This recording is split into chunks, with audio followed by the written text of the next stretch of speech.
The Cold War began in the year 1947 and ended in the year 1991. Decades after World War II ended, nations such as Africa and Asia gained independence from European colonial rule. These new nations faced challenges such as trying to overcome the legacy of imperialism. While the Cold War was happening, there were three worlds. The capitalist nations of the West were known as the First World, and the communist countries of Eastern Europe were the Second World. These two worlds were known as developed countries. These countries had advanced industrial economies and great economic and political power. But the Third World were in less advanced stages of economic development, and they were known as developing countries. Many Third World nations were caught in the middle of the superpower struggle, and other countries had less defined loyalties. Countries in Latin America were independent for a much longer time, but they were still struggling. Those nations faced many problems, such as extreme poverty and social inequality.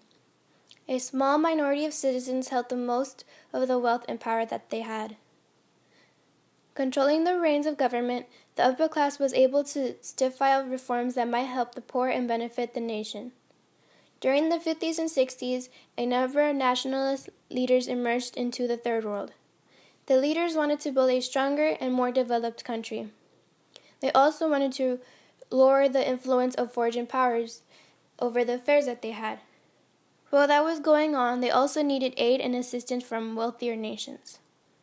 But then, if a country accepted aid from one of the superpowers, it risked falling under the superpower's control.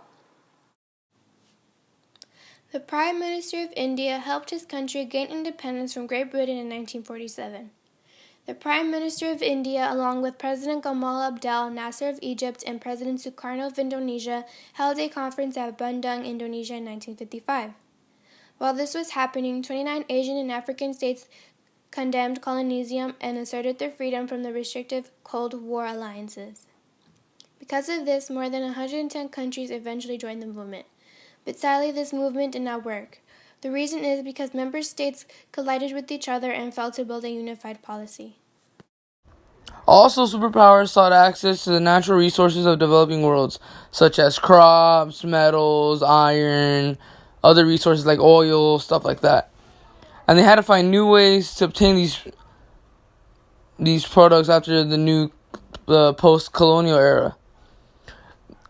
Both East and West offered economic rewards, such as aid or special trade, in return for the right to extract the third world resources.